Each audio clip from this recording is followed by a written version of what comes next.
मजा ही आ गया भाई। 120 130 क्रूज कर रहे हैं अपन। वाह,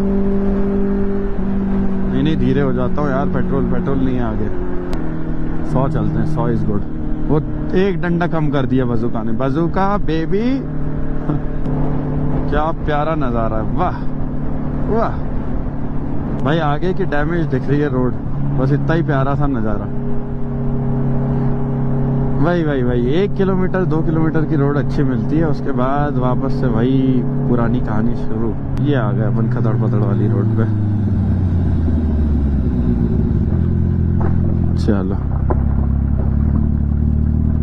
कुछ देर की खुशी ना इतनी एनर्जी दे जाती है अपन को कि हाँ, मजा ही आ गया जीवन का। वो ये चली बजूका। ओ